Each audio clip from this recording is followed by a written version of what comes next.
asalaamaaleykum sama mbokku sénégalais yi maa ngi leen di nuyu yéen ñëpp ci seen tur ak ci seen sant di jiital ci nuyoo bi tous les sénégalais de la diaspora man seen frère Alexandre ma ñëwaat tey pour la vidéo de la journée sama vidéo bi nag dans la première partie dama ci bëggoon sargal benn nit benn mbindeef mu nekk Sénégal nekk doomu aadama bu engagé wu muy Guy Marius Sagna engagement bi mu am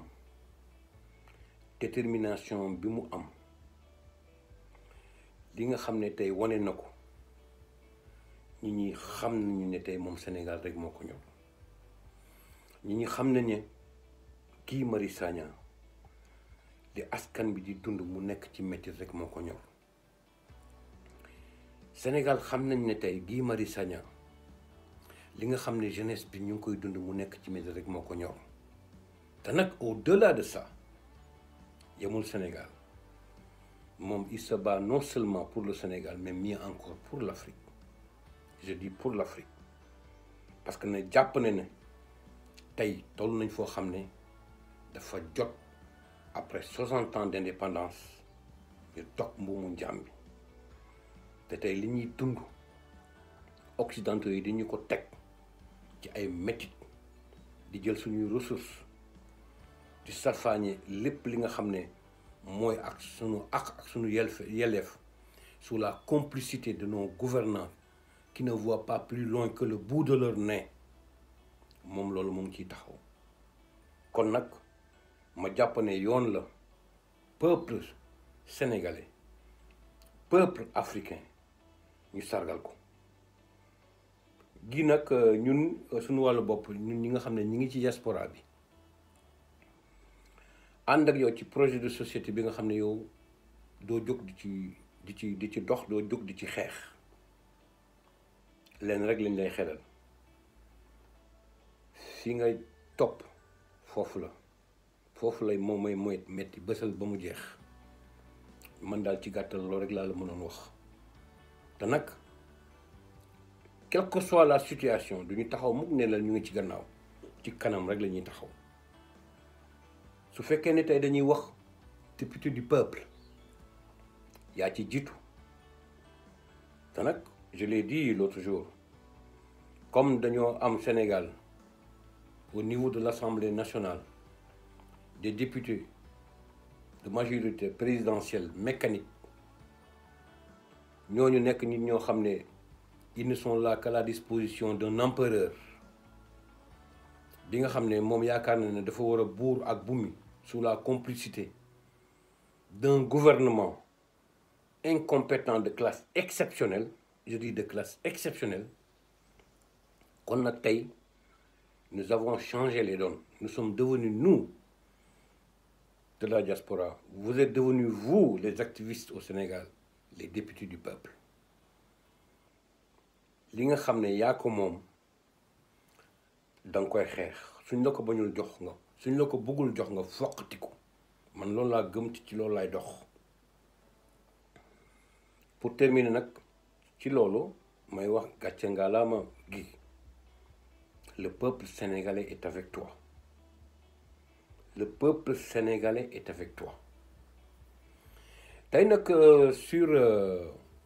la deuxième partie de ma vidéo dama bëggoon ñu waxtaan tuuti ci problème mu émigration te nag nañu jàpp ne ñun ci diaspora bi la ñu nekk ci la ñuy dund parce que nag su yàlla defee nga vivre plus de 20 ans ci gàttal bitim réew même su fekkee ne da nga bokk Sénégal pratiquement dëkk bi nga xam ne moom moo la accueillir dëkk boobu tamit foofu tamit sa dëkk la te yemul rek ci Europe ñi nekk Amérique aussi ñoo ma tax di wax ñi nekk Asie ñoo ma tax di wax ñi nekk aussi Afrique ñoo ma tax di wax su fekkee ne tey dañuy xayma ci gàttal émigré yi nga xam ne ñi ngi bitim réew Afrique Europe Pacifique Caraïbes Amérique jóge Sénégal ñëw à l'extérieur chiffres yi ñuy faral di jox c'est des chiffres yoo xam ne soo ko gëstoo ay statistiques la yoo xam ne ay année 2018 la ñuy wax 2019 nous sommes en 2021 tey sénégalais yi nga xam ne ñu ngi à l'extérieur nekk en situation régulière toll nañ pratiquement ci 3 millions wala 3 millions 500 sur une population de 16 millions d'habitants waxuma nag ñi nga xam ne ils vivent dans la clandestinité gaa jàpp naa ne ay sénégalais la yoo xam ne ñoom yaakaar nañu dañoo war a dog mbuumu ngàcc parce que li nga xam ne loolu la ñu yaakaaroon ci seen dëkk amuñu ko ñu dañuy émigrer ñëw en Europe te Europe nekk continent boo xam ne dafa am ñoom seeni mbir ni muy tëddee pour ñu mettre la en situation régulière te comme norme yooyu am na ci ñoo xam ne respecté wuñu ko ñu xañ leen kayit mu nekk lu metti trop ñu koy dund te mënuñu ko wax kenn ma jàpp na nag même su fekkee ne mënuñu ko wax kenn ñun dinañ interpeller l'État sénégalais pour mu wax ci loolu lu tax ma ne dañuy interpeller l'État sénégalais pour mu wax ci loolu parce que ñooñu ay sénégalais lañu ñooñu ay mbindeef lañu ñooñu tamit dañu am seen àq ak seen yelleef te nag ñu jàpp ne aussi gouvernement Sénégal doxu ci de empereur Sall doxul ci loolu de ma jox leen ci benn exemple bu ndaw daf ci am benn événement boo xam ne jaaroon na fi tout récemment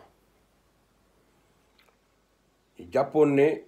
dafa am ay alkat yoo xam dañoo war a jóge Sénégal ñëw saytu sénégalais yi nga xam ne ñu ngi ci Allemagne te nag empereur premier defoon fi benn tukki ñëwoon fi Allemagne wax ak seen gouvernement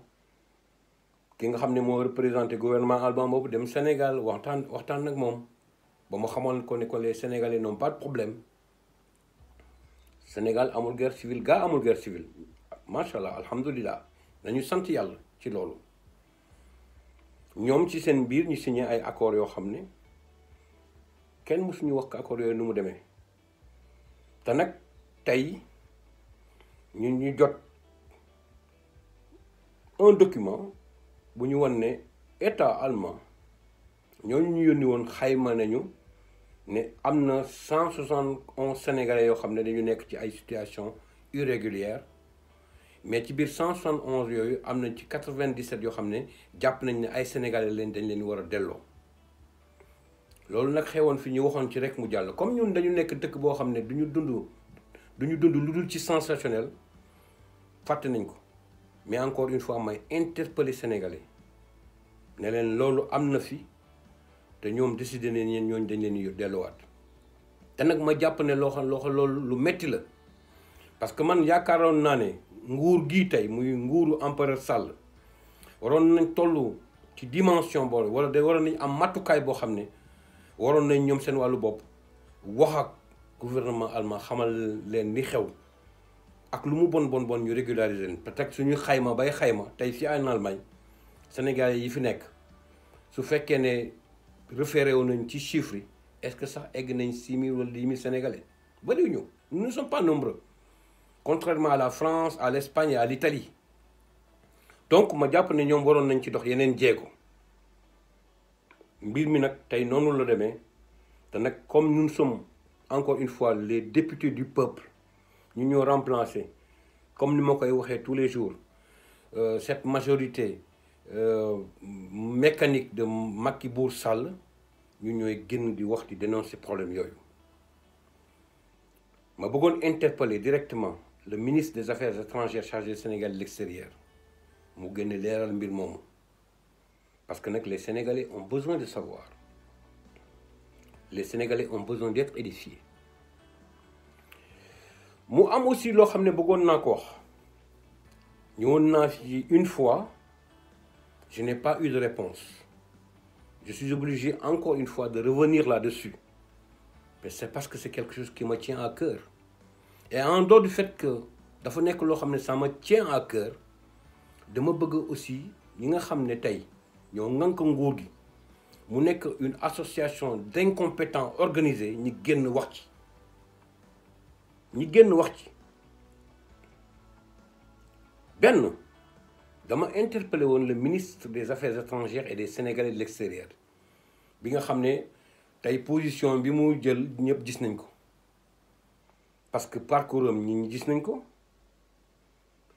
taxawaay bi mu taxawee tey ñi gis nañ ko te ñi fooguñu ko woon foofu mais du tee nag comme moom la fi buur bi teg mënuñu lu dul interpeller ko. En Europe daf ci am ay sénégalais yoo xam ne ils ont décidé de ne jamais changer leur nationalité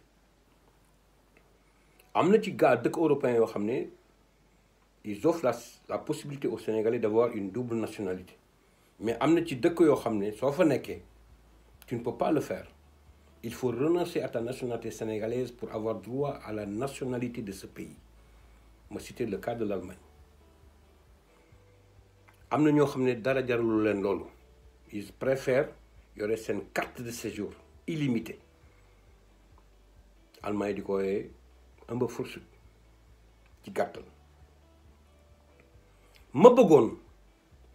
interpeller encore une fois le ministre des Affaires étrangères et des Sénégalais de l'extérieur di ko laaj soxna si dañ lay laaj ban convention la communauté économique européenne ak Sénégal signé pour que sénégalais yooyu nga xam ne amuñu nationalité bis bu ñu demee ba am jël retraite fas yéene ñibbi seen dëkk parce que nag wàccoo nañ ne ñoom seen wàll ak seen bopp ak seen njaboot ban convention la ñu signé pour mën a permettre à ces sénégalais de pouvoir bénéficier de leur retraite tranquillement parce que nag li ñuy wax mooy su convention amul entre les deux pays sénégalais boobu day obligé su ñibbee chaque 6 mois mu dellu ci dëkk bi defaat fa 6 mois ñu xam ne mu ngi ci dëkk bi pour mu mën a bénéficier wu ci xaalisam te nag ma jàpp ne même su fekkee ne defuñu ko woon ca temps Senghor defuñu ko woon ca temps Abdou Diouf defuñu ko woon ci temps Abdoulaye Wade il faut avoir le courage de le dire tey Macky Sall moo fi nekk l'empereur Sall nañu dimbali li lay war a soli mu dox ci wax ci il est temps que ñu édifier ñu ñun et encore une fois ma am yaakaar ne ministron boobu dina ci tontu ñu ngi koy xaar ci question boobu deuxièmement li ma bëggoon na aussi laaj ministre bi nga xam ne mooy ministre des affaires étrangères et des Sénégal d'extérieur soo leen gis sax dama tudd turam Sénégalais yi nekk ci diaspora bi sur le plan économique am na benn contribution boo xam ne ñu ngi koy def à travers les envois que nous effectuons tous les mois muy ci wàllu Western Union ci wàllu MoneyGram ci wàllu Ria te nag ñu jàpp ne loolu su amul woon tey Sénégal dina gën a metti trop soo leen déggee ma naan dina gën a metti trop c'est parce que tey soo xaymaa ci population sénégalaise mu toll ci 16 millions d'habitants fukki kër bu yoo lim am na ci ko xam ne am na mbokkam boo xam ne émigré la mu ngi à l'extérieur moo yónnee dépense imagine leen woon tey xaalis boobu ma ñu ñëw kon yaakaar naa ne feneen dañ koy jooyee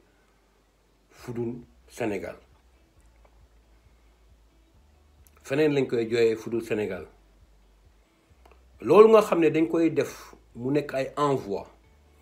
mu représenter des sommes extrêmement importantes ba soo ko xaymaa sax gaa egg na ci 1/3 du budget sénégalais en contrepartie may laaj ministre bi li lay war a soli les Sénégalais de la diaspora lan lañ ci am en retour est-ce que ñu ngi ci gis seen bopp te nag nañu jàpp ne loolu suñ koy envoyé dañ koy envoyé en devise c'est pas en CFA suñ demee fële CFA lañ ciy jot en contrepartie ñun ñi nekk ci diaspora bi est-ce que gis nañ ci ba mu bëggoon nañ nag mu génn indil ñu ci ay leeral te nag dañ ko koy ñaan parce que tamit du ma jóg di ko wax nous sommes les députés du peuple tey ñun ñu nekk ci diaspora bi parce que Olof Njaay nee na mbéjum kanam borom moo koy fajal boppam te jàpp nañ ne ñun suñu wàllu bopp dañoo war a fajal suñu bopp parce que nag dañoo sës te ku sës moom yuuxu ma leen di sant di leen gërëm Alexandre depuis Munich Allemagne jërëjëf